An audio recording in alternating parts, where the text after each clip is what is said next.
మా రుక్మిణి అమ్మకు పూర్వజన్మ సుకృతం కొద్దీ మహాలక్ష్మి లాంటి మా తల్లికి కృష్ణ భక్తి సంస్కారం చేత అలవడింది. ఎలాగైనా సరే శ్రీకృష్ణ భగవానుడే మా అమ్మాయికి భర్త కావాలని మొత్తం పట్టణంలో ఉన్న ప్రజలందరూ, పౌరగణములందరూ, పెద్దలు, పండితులు అందరూ కోరుకుంటున్నారట. తల్లిదండ్రులు కూడా అనుకున్నారు కృష్ణ భగవానుడికి ఈ అమ్మాయిని వివాహం చేయాల్సిందే అని. తల్లిదండ్రి కూడా భావిస్తూ ఉంటే వాడు వచ్చేటండి, అన్నగారు వచ్చేట, రుక్మి వచ్చేట. వాడు వచ్చి అన్నాడు, ఏమన్నాడు, గోపికలు కడువలచి గోటున పాడెడు పల్లెటూరిలో పాపడు పిరికి పడు తలో పడువావి పట్టణ కాపరి పల్లవాడు మన కన్యకు నుత్తమ వంశమాన్యకు బాపునే చూడదెట్టు శిశుపాలముకులు ధరణీసులుండగా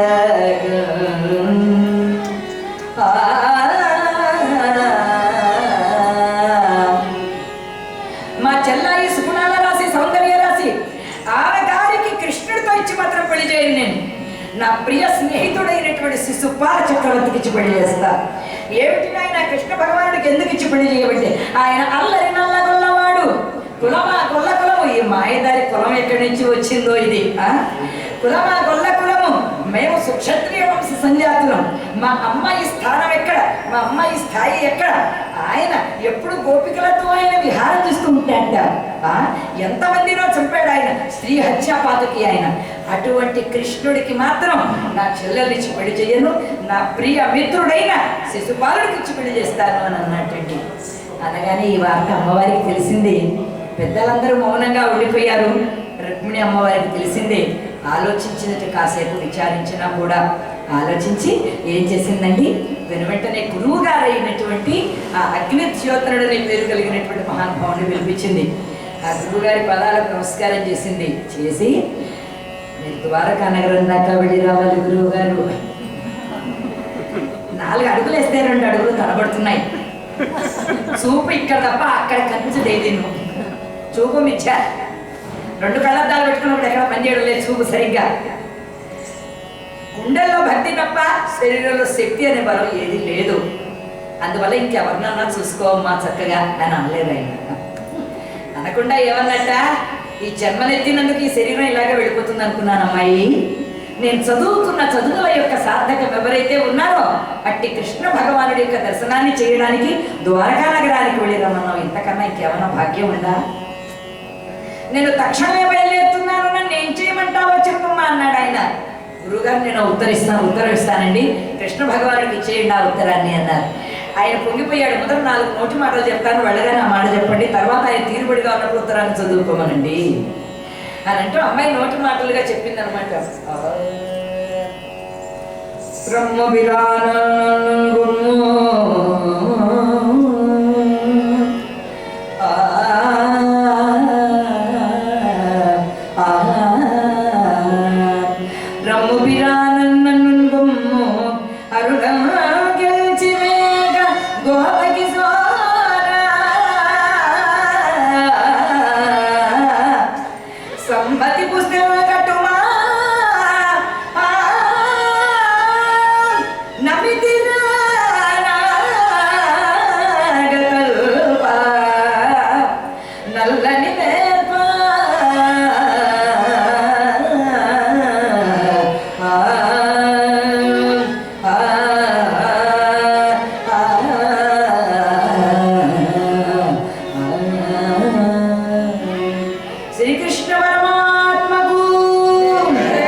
తనతో ఎవరెవరైతే ఉంటారో వారందరినీ ఎప్పుడు బ్రహ్మానందంగా ఉంచేవాడు. అందువల్ల కృష్ణ అని పేరు పెట్టారట. ఎవరైనా కృష్ణ అని పేరు పెట్టారంటే ఆ నామానికి అది అర్థం అన్నమాట. అటువంటి ఓ కృష్ణ, నీ పాదాలను నేను నమ్ముకున్నాను సుమా. రమ్మ బిరాను గొమ్ము. మన వాటి టెలిగ్రామ్ ఇచ్చేవారు, ఎవరు ఇచ్చేవారు ఇదివరకు? Start immediately.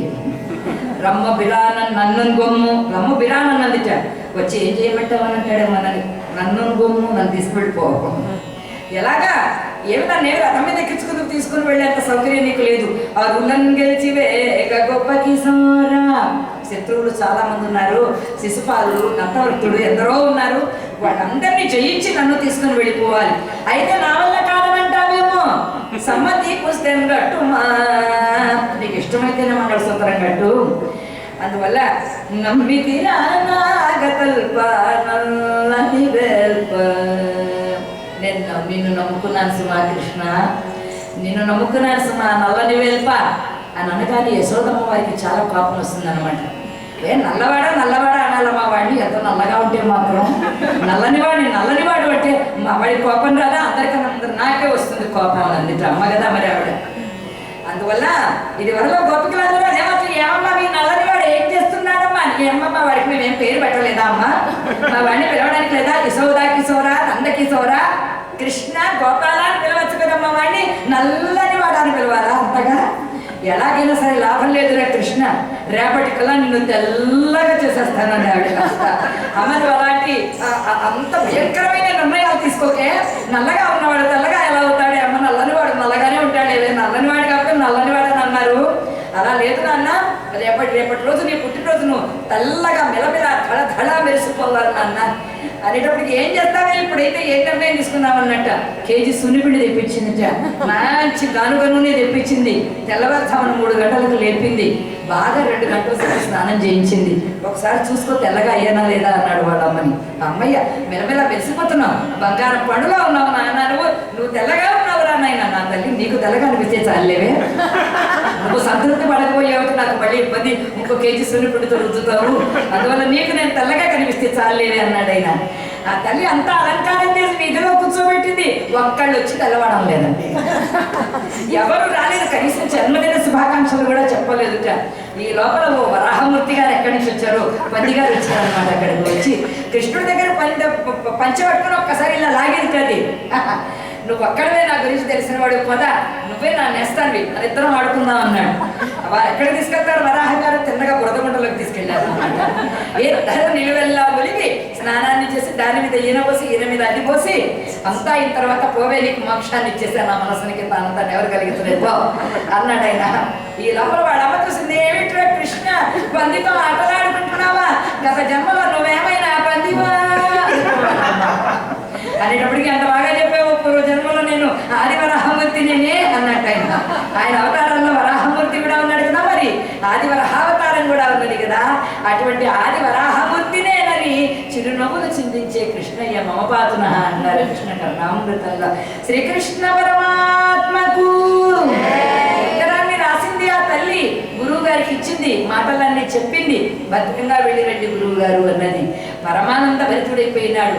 లక్ష్మీదేవి పాదాలను పట్టుకుంటే విష్ణుమూర్తి అనుగ్రహం వస్తుంది, ఆంజనేయుని పాదాలను పట్టుకున్న వెంకటేశ్వర స్వామి వారి అనుగ్రహం వస్తుంది. అందువల్ల ఎవరి కాళ్ళు పట్టుకుంటే మనకు పని అవుతుందో మనం చూసుకోవాలన్నమాట. అందువల్ల ఈయన రుక్మిణీదేవిని ఆశ్రయించి ఉన్నవాడు గురువు గారి మోక్షానికి కారణమైపోయింది మహాలక్ష్మి అమ్మవారు. అందువల్ల లక్ష్మీ రమణ గోవింద వెళ్ళిపోతున్నట్టండి ఆయన. ఆ గురువు గారు అసలు నేను ముసలివాడిని, నేను నడవలేమని ఏమనుకోవడం లేదు, నానుకపోయిన కృష్ణ నామస్మరణంతో నికసలాడుతూ ఉంది, పరమానంద భరితుడే వెళ్ళిపోతున్నట్ట. ఇప్పుడు నేను పాడుతున్న పాట అన్నమాచార్య సంకీర్తన, మీరందరూ ఆనందంగా నాతో కలిపి కూడా మీరు పాడగలిగేట్టుగా పాడుతున్నాను. మీరు కూడా నాతో శృతి కలిపితే అందరం కలిపి వెంకటాచలపతి కృపను మూట కట్టుకొని వెళ్ళిపోదాం వెళ్ళిపోయేటప్పుడు.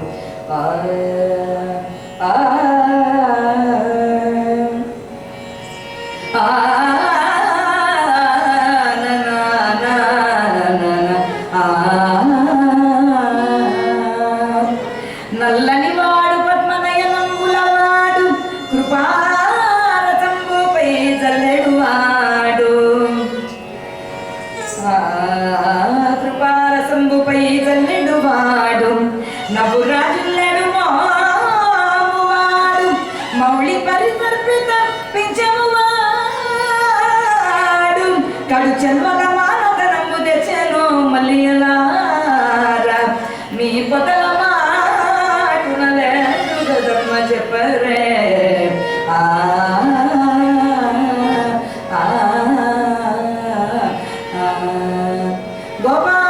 గోపాలకృష్ణమూర్తికి నారాయణ తే నమో నమో, నారాయణ తే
ఆదిదేవ సకలాగమ పూజిత ఆదిదేవ యాదవ కుల మోహన కృపా ఆదిదేవ సకలాగమ పూజిత యాదవ కుల మోహన కృపా వేదోధర కిన్నే కథనాయక వేదోధర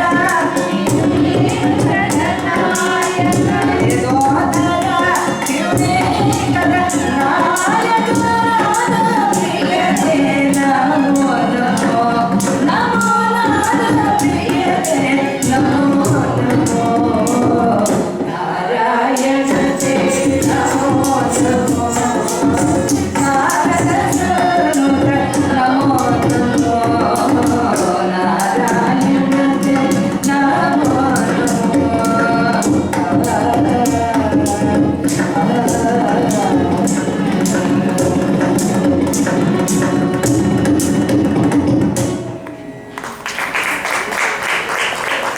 చక్కనైన విద్వాంసులైనటువంటి కళాకారులు వేదిక మీద ఉండడం అదృష్టం.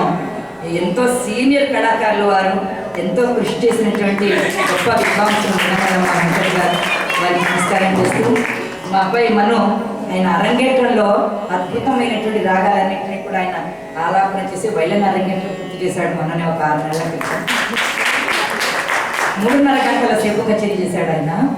అనేక మంది, ఒక 500 మంది ఉంటూ ఉండగా ఎంతో ఏడాది నుంచి కూడా తను ఎన్నో కీర్తనలు నేర్చుకుని ఎంతో సాధన చేసి పగలు రాత్రి అనకుండా అంత కృషి చేసినటువంటి గొప్ప సంగీత ప్రియుడు ఆయన. ఆయనకు నేర్చుకోవడం, ఆయనకు వాయించడం కూడా చాలా ప్రియమైనటువంటిది అనమాట.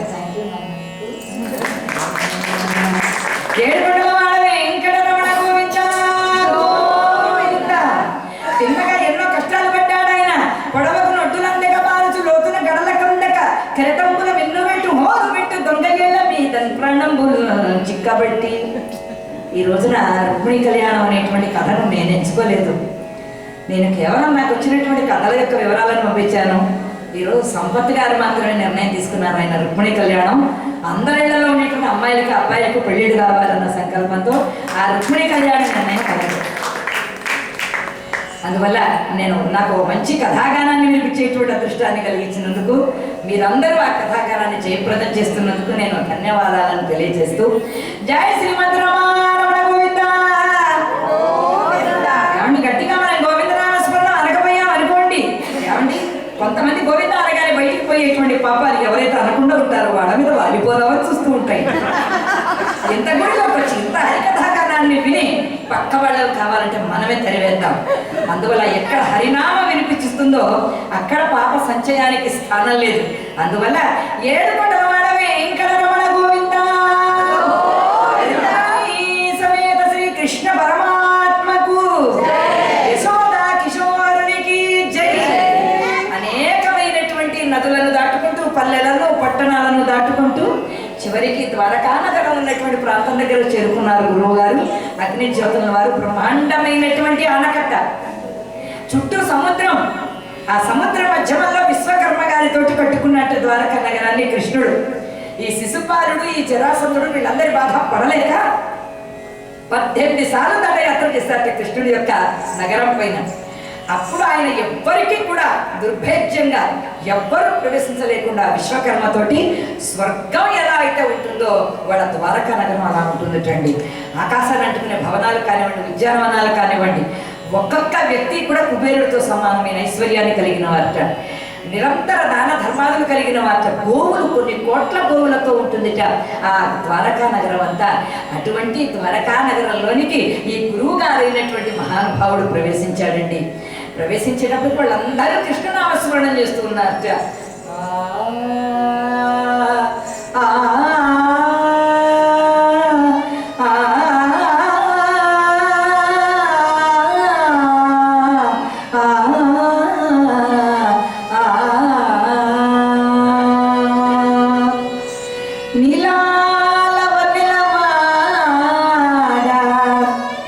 గోపకాంతల యుగ్నాల కొల్లగొట్టి ఏలినవాడా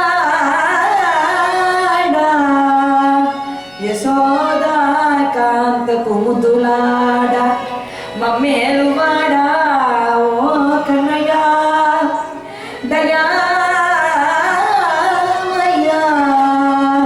దయామయ్యా శ్రీకృష్ణాయ తుభ్యం నమః. కొల్లున నవ్వేరు నిన్ను గోవిందుడా కొల్లెతల నేమనేవు గోవిందుడా కొల్లున నవ్వేరు నిన్ను గోవిందుడా కొల్లెతల నేమనేవు గోవిందుడా గోవిందుడా హరి గోవిందుడా గోవిందుడా హరి గోవిందుడా గోవిందుడా హరి గోవిందుడా కొల్లున నవ్వేరు నిన్ను గోవిందుడా కొల్లెతల నేమనేవు గోవిందుడా ఏ పురని సుత్తులెల్ల ఇట్టే యశోద తోడ గోపికలాడు నేరు గోవిందుడా ఏ పురని సుత్తులెల్ల ఇట్టే యశోద తోడ గోపికలాడు నేరు గోవిందుడా ఈ పురని చేతులెల్ల చేత తెల్లమాయనే గోపచంద్ర తెల్లనిగా గోవిందుడా ఈ పురని చేతులెల్ల చేత తెల్లమాయనే గోపచంద్ర తెల్లనిగా గోవిందుడా గోవిందుడా హరి గోవిందుడా గోవిందుడా హరి గోవిందుడా గోవిందుడా హరి గోవిందుడా గోవిందుడా హరి గోవిందుడా. వాడల సముల దుర్గ పావిరాన చేసివి కోడెల మావుల దాచే గోవిందుడా వాడల సముల దుర్గ పావిరాన చేసివి కోడెల మావుల దాచే గోవిందుడా ఈనకి వెంకటాద్రి రమేతి హరిగోడ కూడి గోల వైతి గోవిందుడా గోవిందుడా హరి గోవిందుడా గోవిందుడా హరి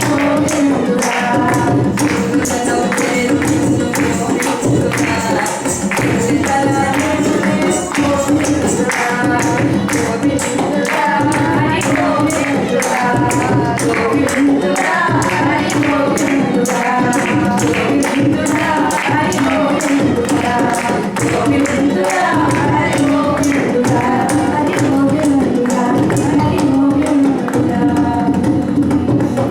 శ్రీకృష్ణ పరమాత్మకు వెంకటాచల గోవింద గోవింద. కలియుగంలో గోవింద నామాన్ని మించినది లేదు. పరిపూర్ణమైనటువంటి కృష్ణ కృప వెంకటేశ్వర కృప కావాలి అంటే గోవింద నామమే శరణ్యం. అందువల్ల వెంకటేశ అనేటువంటి నామం కంటే కూడా కలియుగంలో గోవింద నామం అంత ప్రశస్తమైనటువంటిది. గాం భూమిం ధేనుం విందతీతి గోవింద. నారాయణ శక్తి ఎక్కడ ఉందో అదంతా కూడా గోవిందమయమే. ఒక్కొక్క గోవులలోను భూమిలోను సువర్ణములోను భాగవత జనుల యొక్క మనస్సులలోనూ ఎప్పుడూ క్రీడిస్తూ ఉండేవాడు కాబట్టి ఆయన గోవిందుడయ్యాడు. కలియుగంలో గోవింద నామము సర్వ సుఖప్రదమైనటువంటిది. ఏడుకొండల వాడవే వెంకటరమణ గోవింద. చిన్నగా చేరుకున్నాడు ఆ మహానుభావుడు. కబురు పెట్టారండి ముందర. కబురు పెట్టి విదర్భ పట్టణం నుంచి ఒక గురువు గారు వచ్చారు, మీ దర్శనం చెయ్యాలని ఉన్నారు అనగానే కృష్ణుడు నాలుగేసి బట్టి ఒక్కొక్క పెట్టుకు దూకేస్తున్నట్టు ఆయన. నెమ్మది నెమ్మది కృష్ణ, విదర్భ నుంచి వచ్చిందని తెలుసు, కొంచెం నెమ్మది నెమ్మది అంటున్నారు స్నేహితులు. చిరునవ్వులతో కృష్ణయ్య వచ్చి గురువుగారి పదాలకు నమస్కారం చేశాడు. వెంటనే ఈయన గురువుగారు కృష్ణుడి పదాలకు నమస్కారం చేయబోతుంటే, నేను దేవుణ్ణని అనుకున్నా కూడా నాకన్నా ముందుగా పుట్టినవారు మీరే గురువు గారు, అందువల్ల ముందు మీ పాదాలకే నేను నమస్కారం చేయాలి, నాకు ప్రియమైన దీవెన ఇవ్వండి అని అడిగారు. ఎవరైనా మనకు వచ్చి నమస్కారం చేశారనుకోండి, వారికి మనం దీవెన ఇవ్వాలి, వాళ్ళ మనసు ఆనందించేటువంటి దీవెన ఇవ్వాలి అన్నమాట. ఏమండి? అందువల్ల భగవంతుడికి కూడా మంచి దీవెన కోరుకుంటాడు ఆయన కూడా.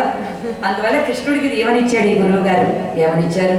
శీఘ్రమేవ కళ్యాణ ప్రాప్తిరస్తు కృష్ణ అని దీవించాడు. అందువల్ల అమెరికాలో అమ్మాయిలు కానీ అబ్బాయిలు కానీ మనం అలా దీవించామనుకోండి, వాడు ఇలా చూస్తాడు అన్నమాట. వెంటనే పెళ్ళి అనగానే ఇలా చూస్తాడు అనమాట. మనం మళ్ళీ ఆ మాట ఎత్తుకోవడం అనమాట. అందువల్ల పెళ్ళి అనగానే పిల్లలు సిగ్గుపడుతూ ఆనందిస్తూ ఉన్నారంటే తల్లిదండ్రులకు ఎంతో ఆనందం. అందువల్ల కృష్ణుడు కూడా ఆనందించేట ఆ దీవెన ఇవ్వగానే అప్పుడు ఈయన గురువు గారు అంటున్నారు, నిన్ను చూచు నిగమములను నే చదివిన వాడనయ్యా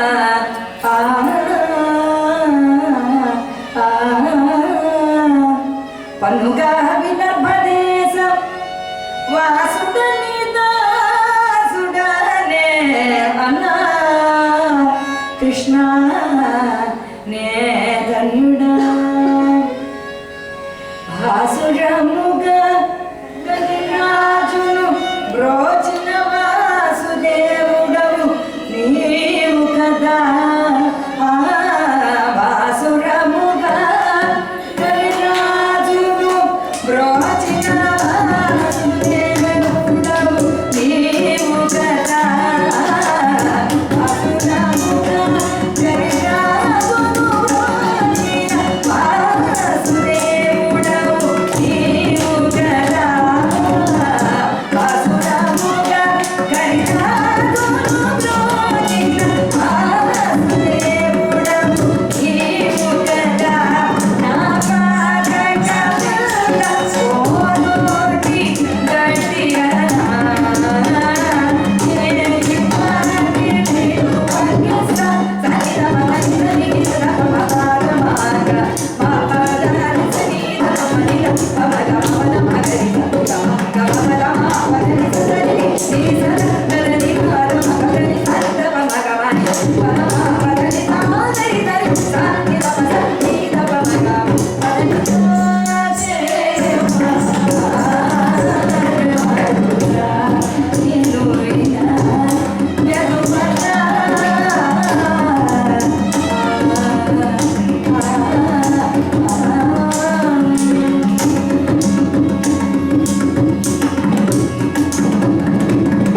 జై శ్రీకృష్ణ పరమాత్మకు పరమానంద భరితుడిపోయేటైన భాసురాముగా కరిరాజును బ్రోచిన వాసుదేవుడవు నీవు కదా.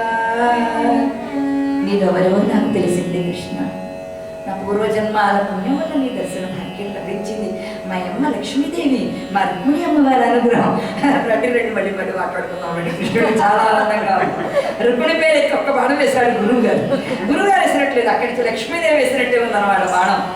అందువల్ల తిన్నగా ఆదరించాడు, విశ్రాంతినిచ్చారు, మంచి మందిరాన్ని ఇచ్చారు. అర్ఘ్యపాద్యాది విధులన్నీ విశ్రాంతులన్నీ అయిన తర్వాత అడిగారు, ఇలాంటి మహానుభావులు వరకే రాడు. మమ్మల్ని ఉద్ధరింపజేయడానికి వచ్చావు పుణ్యాత్మ. ఎలా ఉన్నారు మీ విదర్భ పట్టణంలో? రాజుగారి క్షేమంగా ఉన్నారా? ప్రజలందరూ కూడా కుశలంగా ఉన్నారు కదా? చెప్పండి, నా వల్ల జరగవలసింది ఏదా ఉందని. మొత్తం అంతా చేసేవాడు నువ్వే కృష్ణ, మొత్తం అంతా నువ్వే చేస్తావు కృష్ణ ఇదంతా. అందువల్ల మా అమ్మాయి రుక్మిణీదేవి సకల సద్గుణగని. మా అమ్మాయి రుక్మిణి సాక్షాత్తు మహాలక్ష్మి. దేవదేవని సేవ చేయ నడతించునయా లక్ష్మి రుక్మిణి.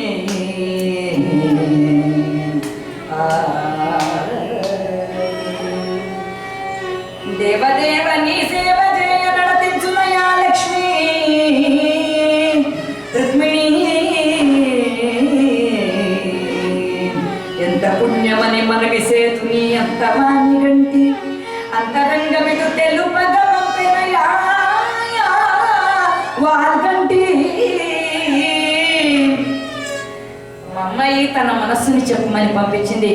ఇదిగో గుర్తుగా ఇచ్చినటువంటి ఉంగరము, దాని మీద ఉన్నటువంటి కళ్ళ నీళ్ళ యొక్క గుర్తులు ఇవి.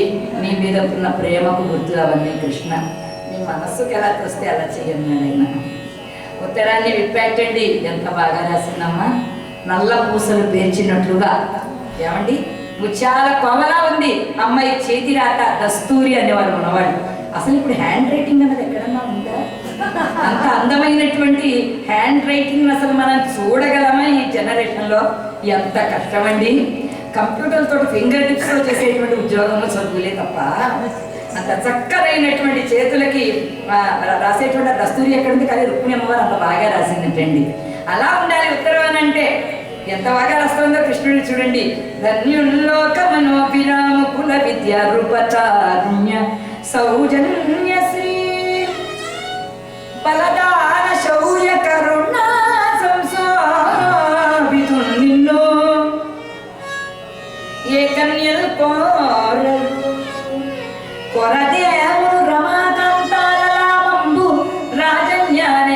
నరసింహ నా వలననే జన్మించనే మోహము నిన్ను నేను వరించాను కృష్ణ నమస్కారాలు. నీవు ధన్యుడవు, లోక మనోభిరాముడవు. ఎన్ని యుగాలైనా ఎన్ని అవతారాలు ఎత్తినా నీ మేకప్ మాత్రం ఎప్పటికీ చెదిరిపోని మేకప్ ఇస్తున్నాను. వేసిన గంట కల్లా చెమటల్లో కారిపోయేటువంటి మేకప్లు మావి. ఎన్ని అవతారాలు ఎత్తినా కూడా ఆ అవతారానికి తగినట్లుగా ఉండేటువంటి జగన్మోహన అవతారుడవు నువ్వు కృష్ణ. అందువల్ల ఓ కృష్ణ ప్రభు నిన్ను నేను వరించా. ఎందుకు వరించానో తెలుసా? బల, దాన, శౌర్య, కరుణ, తారుణ్య, సౌజన్య, ఇన్ని లక్షణాలన్నీ ఉన్నాయి. అందువల్ల పురుషోత్తముడికి లక్షణాలు ఉన్నాయి అని నేను నిన్ను వరించాను కృష్ణ. అన్నీ నువ్వు అనుకుంటే సరిపోయిందా అమ్మాయి? నేను అనుకోవద్దా? నేను కూడా అనుకోవాలి కదా. నేను నువ్వు ఇంత గొప్పవాడి అంటున్నావు, ఇంత గొప్పవాడి మరి నేను నిన్ను చేసుకోవాలి, నీకు కూడా గొప్ప లక్షణాలు ఉండాలి కదా అని అంటావేమో కృష్ణ. ఈవిడే క్వశ్చన్, ఈవిడే ఆన్సర్. అందువల్ల కృష్ణ అలా అనుకుంటావేమో, నాకు ఉన్నాయి చాలా గొప్ప లక్షణాలు. ఏంటో తెలుసా? గత జన్మంబుల దేవ గురు విజన్మ బుధ సేవల్ హరి జగత్ కళ్యాణు కాక్షి చేసి తినేని వసుదేవనందనుడు నా చిత్తేశుడవుగాక నిశ్చితులైపోదురుగాక సంగర భూమిలో చేరి సముఖ్యాదం. ఎంత బాగా చెప్తుందో. నాకున్నటువంటి గొప్పతనం ఏమంటావా? నిన్ను పెళ్లి చేసుకునేందుకు చాలా గొప్ప లక్షణాలు ఉన్నాయి. గత జన్మలలో పుణ్యకార్యాల్లో ఎన్ని వెరైటీలు అయితే ఉన్నాయో అవన్నీ నేను చేసేసాను. ఏంటి అంత నిక్కచ్చిగా ఎలా చెప్తున్నావు అని అంటావేమో. నీ భక్తి కలిగిందంటే అవి చేసిన వాడికి అలా ఇది కలుగుతుంది కృష్ణ. ఎందుకంటే సుధాముడు అని ఓ భక్తుడు ఉన్నట్ట మధురానగరంలో.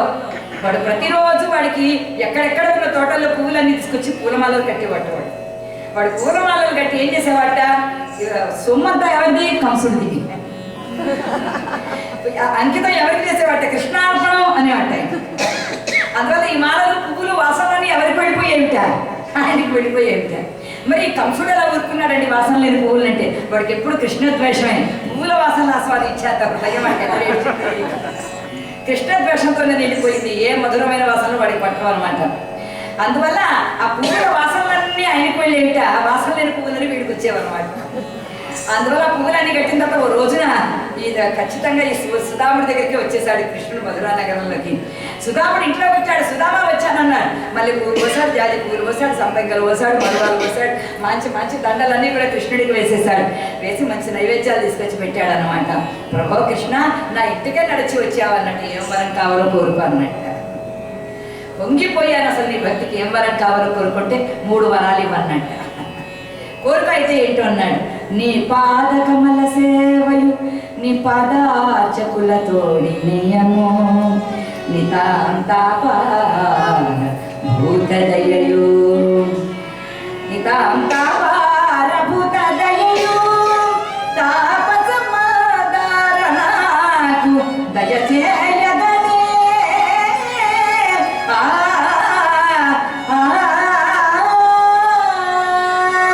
నీ పాద సేవ కమల సేవ, నీ పాద కమల సేవ నాకు ప్రసాదించు స్వామి.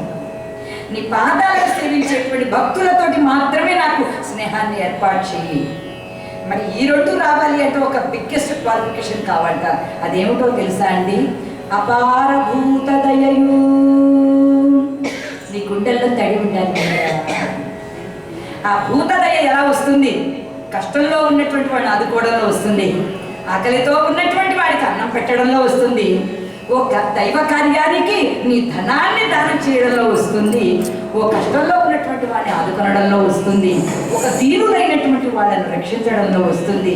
ఈ లక్షణాలన్నీ నీ దగ్గర ఉంటే దేవుడు నీ దగ్గరే ఉంటాడు. కాబట్టి భూతదయ నాకు ఇవ్వు స్వామి. ఎదుటివాడు కష్టంలో ఉన్నాడంటే ఎప్పటికీ కూడా ఉట్టి చేతులతో నాకు కలిగి లేనటువంటి పరిస్థితుల్లో నన్ను పెట్టకు. 10 మందికి సహాయం చేసేటువంటి బుద్ధిని ఇవ్వు, ధనాన్ని ఇవ్వు. మంచి భగవంతుడి యొక్క పాద కమల సేవ ఇవ్వు. నీ భక్తులతోటి స్నేహాన్ని. ఇది నాకు చాలు, ఈ 3 చాలు అన్నట్ట. దానికి తోడు 30 కల్పించేసాను నీకు. అందువల్ల సర్వ సౌభాగ్యాలను సుధాముడికి ప్రసాదించేసిన ఓ దయామయ కృష్ణ, ఈ కథలన్నీ విని నిన్ను నేను వరించా, నిన్ను నేను మోహించా, నీ పాదాల దగ్గర నా జీవితం గడిచిపోవాలనుకుంటున్నాను కృష్ణ అంటూ ఓ మధురమైన పద్యం చెప్పిందండి ఆవిడ. బొమ్మెరపోతన గారు చెప్పిన పద్యం. ఈ పద్యాన్ని నేను కనుక పాడకుండా ఉంటే భాగవతాన్ని చదువుకున్న వాళ్ళు చాలా మంది పెద్దలు ఉంటారు ఇక్కడ. వాళ్ళు నన్ను అడుగుతాను, భాగవతంలో రుక్మిణి కళ్యాణం చెప్తూ రుక్మిణి సందేశంలో ఈ పద్యం ఎందుకు చెప్పలేదు అని అంటే, నేను దానికి సమాధానం చెప్పాలి కాబట్టి ముందుగానే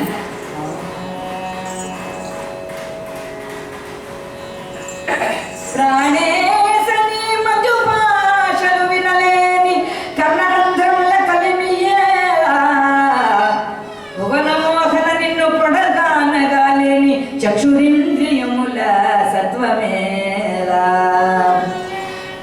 పురుషరత్నమా నీవు భోగింపగాలేని తనులటవలని సౌందర్యమేలా, దైతనీ ధరామృతం బారగాలేని జిబ్బకు ఫలరస సిద్ధియేలా,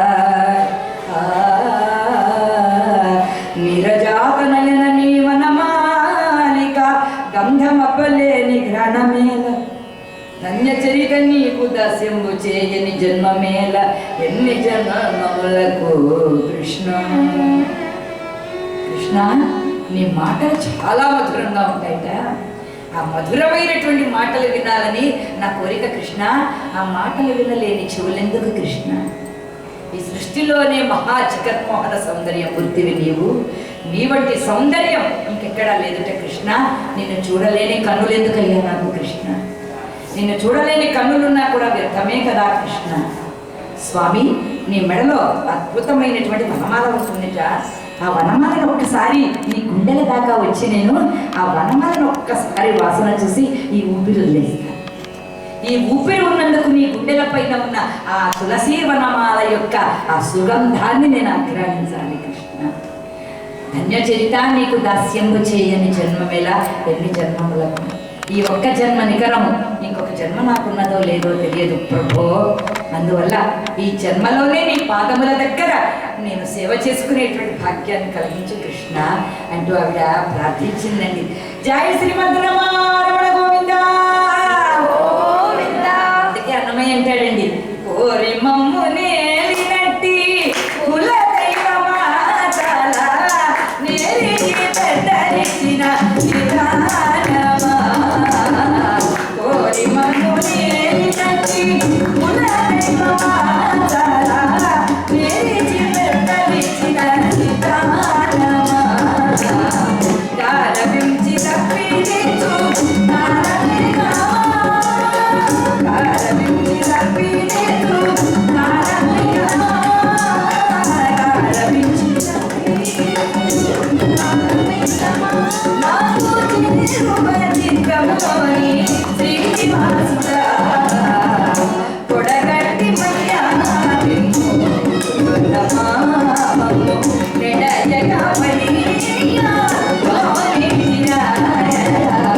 కొడగంటి మయ్యా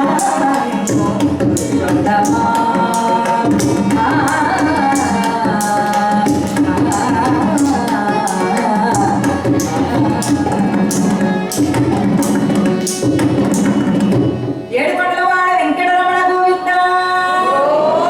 శరణీక బ్రతికించే సిద్ధమంత్రమా, ఓం నమో వెంకటేశాయ, ఓం నమో వెంకటేశాయ. చడనీక బ్రతికించేటువంటి సిద్ధమంత్రము ఆ భగవంతుడి యొక్క నామస్మరణము, రోగాలడిచి రక్షించేటువంటి మంత్రము వెంకటేశ్వర స్వామి వారి యొక్క మంత్రము. బడిబాయక తిరిగే ప్రాణబంధుడు అంటాడు అన్నమయ్య. ఎంత గొప్ప మాట! ఎవడు ఈ సృష్టిలో నీకు ప్రాణబంధువుడు? ప్రాణం పోయిన తర్వాత చివరి చూడడానికి వచ్చేటువంటిది వాళ్ళ ప్రాణబంధువులు కాదు. నీ ప్రాణం ఉన్నంతసేపు నీతో ఎవరైతే ఉంటారో వారే నీ ప్రాణబంధువులు. అలా నీ ప్రాణం ఉన్నంత వరకు కూడా నీతో ఉండేటువంటి బంధువు ఎవరైనా ఉన్నారు నీ సృష్టిలో? ఒక్క భగవంతుడు మాత్రమే నాయన. అందువల్ల బడిబాయక తిరిగే ప్రాణబంధుడా మమ్ము గడిచినటి శ్రీ వెంకటరాధుడా. రుక్మిణి అమ్మవారు అంటుందన్నమాట. అందువల్లనే ఏమండి, ఏమిటి అన్నమయ్య సాహిత్యానికి పోతన్న గారి సాహిత్యానికి దగ్గర అంటే, ఇటు పక్క ఒంటిమిట్ట, ఇటు పక్కనేమో తాళపాక. చరిత్రలో ఒంటిమిట్ట ఓరుగల్లో అని ఒక కథ కూడా ఉంది. కానీ మాకు కడప జిల్లాలో కూడా ఓ ఒంటిమిట్ట ఉంది. ఆ ఒంటిమిట్ట మీద కూడా రాముడు బ్రహ్మాండంగా ఉన్నాడు. ఆ రాముడికి కూడా భద్రాచల రాముడికి అక్కడ ఎలా చేస్తారు, ఇక్కడ ఒంటిమిట్ట రాముడికి కూడా ప్రతి ఏడాది కూడా బ్రహ్మాండంగా బ్రహ్మోత్సవాలు జరుగుతాయి. ఆ ఒంటిమిట్టలోనే పక్కనే గోదావరి నది మధ్యలో గోదావరి నదిట. ఆ ఒంటిమిట్ట పైన పోతన భాగవతాన్ని రాసిన వాడు. ఈ పక్కనే తాళపాక, యువతల ఒడ్డు తాళపాక. ఎవరైనా వచ్చారంటే తిరుపతికి వచ్చినప్పుడు ఈసారి చూడండి, ఇటుపక్క తాళపాక, అటుపక్క ఒంటిమిట్ట, మధ్యలో గోదావరి నది పెడుతూ ఉంటుంది అనమాట. అందువల్ల ఈయన కూడా కడప జిల్లా, ఆయన కూడా కడప జిల్లా. అందువల్ల వీళ్ళిద్దరు ఒక్కలాంటి వాళ్ళే అన్నమాట. బడి బాయక తిరిగే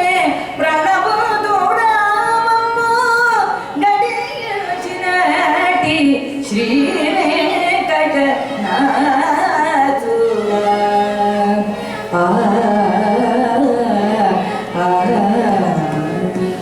ఏడుకొండల వాడ వెంకటరమణ గోవింద.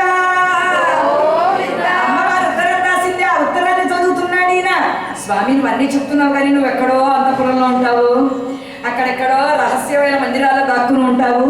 అసలు నువ్వు ఎలా ఉంటావో నాకు తెలియదు, నిన్ను ఎక్కడ కనుక్కోవాలో తెలియదు, ఎక్కడ నీ అంతఃపురంలో తెలియదు. నన్ను ఏం చెయ్యమంటావని అడుగుతావేమో స్వామి. నీకు బ్రహ్మాండంగా నేనంతా కూడా రూట్ మ్యాప్ అంతా కూడా దగ్గర పంపిస్తున్నాను. చూడు, ఏ సమయానికి ఏ స్కెడ్యూల్ ఉందో ఆ వివరాలన్నీ కూడా నీకు పంపిస్తున్నాను. నన్ను నీవు ఎత్తుకొని పోయి పెళ్లి చేసుకో. ఏదో మనసిచ్చాను పెళ్లి చేసుకోమంటే బాగుంది, కానీ దొంగతనంగా అపహరించుకొని పోయి మరి పెళ్లి చేసుకోమంటావా అని అంటానే అనుకోకు స్వామి. ఇది రాక్షస ధర్మం ఉంది. అవును, ధర్మాల్లో రాక్షస ధర్మాన్ని చెప్పుకోవాలి. మరి ఏమిటా రాక్షస ధర్మం అంటే, రాక్షసమైనా కూడా ధర్మమే స్వామి. అది కూడా రాక్షసమైనా కూడా ధర్మమేనా? ఏమిటా ధర్మం అంటే అప్పుడు చెప్తుంది ఆవిడ.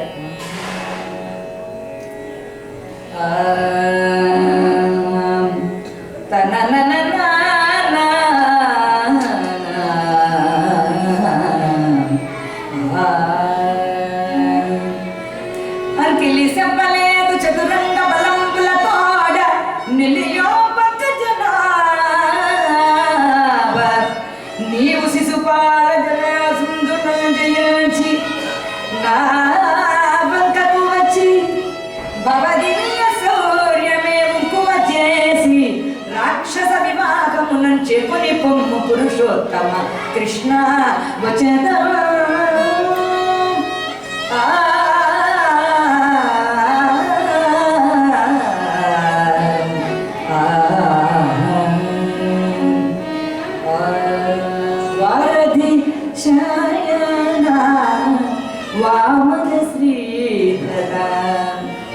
ఒకసారి కృష్ణుడు అన్నమాచార్యుల వారికి 16 ఏళ్ల నవయవ్వనంలో ఉన్నట్లుగా కనిపించేటండి ఆయన. అప్పుడు అన్నమాచార్యుల వారు పాడినటువంటి పాట ఇది. వారధి శయన వామన శ్రీదత్త నారసింహ కృష్ణ నమో నమో. వారధి శయన వామన శ్రీధర నారసింహ కృష్ణ నమో నమో.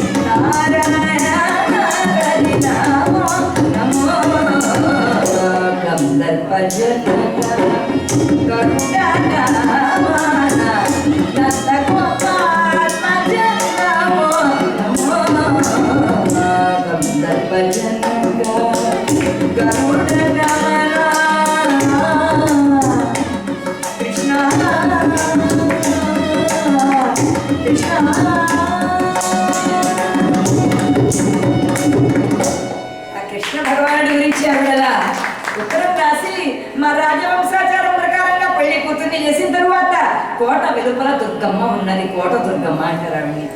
ఆ అమ్మవారికి పూజ చేసి వచ్చిన తర్వాత పెళ్లి కూతుర్ని తీసుకెళ్తారు పెళ్లి పీటలపైకి. ఆ పూజ చేసి నేను వచ్చేటువంటి దారిలో నువ్వు పొంచి ఉండి అడ్డంగా వచ్చిన వాళ్ళందరినీ చావగొట్టి రథం మీద ఎక్కించుకొని తీసుకుని వెళ్ళిపో.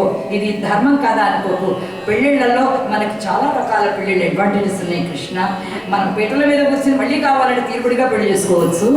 మా రాజవంశాచారం ప్రకారంగా రాక్షస వివాహము, గంధర్వ వివాహం, ఇమీడియట్లీ మ్యారేజ్ కావాలనుకుంటే ఆ రెండు సులభమైన మార్గాలు అన్నమాట. అందులో మొట్టమొదటిది గంధర్వ వివాహం. గాంధర్వం అంటే ఏమిటనమాట? శకుంతల దుష్యంతుడు చేసుకున్నది గాంధర్వ వివాహం. అంటే అమ్మాయికి అబ్బాయికి ఇష్టమైతే చాలు, 2 దండలు ఉన్నాయంటే చాలు, అంతే మ్యారేజ్ లీగలైజ్డ్ అనమాట అమ్మాయికి. వాళ్ళిద్దరు దండలు మార్చుకున్నారంటే రాజుల్లో పెళ్లి అయిపోయినట్లే. ఇంకా రెండవ వివాహం ఉంది. ఒకటి గాంధర్వం, ఇష్టపడి పెళ్లి చేసుకోవడం. రెండవది రాక్షసం. ఆ అమ్మాయికి ఇష్టం ఉన్నా లేకపోయినా ఆవిడ రథం మీద ఎత్తుకొని పోయి పెళ్లి చేసుకోవచ్చుట. అమ్మాయికి ఇష్టం లేదు ఆగు అనడానికి వీల్లేదుట. రాజుల్లో వాళ్ళకి ఇష్టమైందంటే చాలు, అమ్మాయిని ఎత్తుకొని పోయి పెళ్లి చేసుకుంటారట. మనది 2 పద్ధతులు. ఒకటి గాంధర్వం, నా ఉత్తరం పూర్తయ్యే సమయానికి నువ్వు నన్ను తప్పకుండా ప్రేమిస్తావులే కృష్ణ, నన్ను తప్పకుండా వివాహం చేసుకుందుకు నువ్వు అంగీకరిస్తావు. ఆవిడ ఉత్తరం మీద ఆవిడ భక్తి మీద ఎంత నమ్మకం వస్తుంది. రెండవది ఇంకా మిగిలింది రాక్షస వివాహమే. నీకోసం నేను సిద్ధంగా ఉంటా, అమ్మవారి పూజ చేసుకుని వచ్చి నేను అక్కడ నిలబడగానే ఈ రాజులందరూ చూస్తుండగా ఎత్తుకొని పోయి మరి పెళ్లి చేసుకో కృష్ణ, నేను సిద్ధంగా ఉంటానండి. ఆహా, ఏమి తెలివితాడు ఎంత గడుగ్గా ఇతను అని ఆయన ఆశ్చర్యపోతూ ఉన్నటువంటి సమయంలో ఆ ఉత్తరాన్ని అంతా చదివాడు కృష్ణయ్య. గురువుగారు అన్నారు, కృష్ణ నీ దయ ఆమె ప్రాప్తము, నీ మనసుకు ఎలా తోస్తే అలా చేయి కృష్ణ అన్నారు ఆయన. అనగానే అమృత కలశం లాంటి ఆ రుక్మిణి అమ్మవారిని పెళ్లి పడడానికి ఇంకా ఆలోచించాలా గురుదేవా, మనం ఎప్పుడే బయలుదేరుతున్నామని ముందర గురువు గారికి పూజ చేశారటండి. ఆ గురువు గారికి పూజ చేసి వారి ఆశీర్వచనాలు అందుకొని, గొల్ల వృద్ధులైనటువంటి వారందరి యొక్క ఆశీర్వచనాలన్నీ కూడా అందుకొని తిన్నగా బయలుదేరి పెడుతున్నారటండి. ఆ గొల్ల వృద్ధులందరూ వాళ్ళేం పండితులు కాదు, వాళ్ళేం చదువుకున్న వాళ్ళు కాదు, పల్లెలలో పెరిగినటువంటి వారు యాదవులు. వాళ్ళందరూ కూడా కృష్ణ భక్తి తప్ప అన్యం పెరగనటువంటి వారందరూ కూడా ఓ మంచి అన్నమాచార్య కీర్తన ఒక చరణం పాడుకుని కృష్ణుడిని పెళ్లి కొడుకుగా తీసుకొచ్చేద్దాం మనం విదర్భ పట్టణానికి. శ్రీకృష్ణ పరమాత్మకు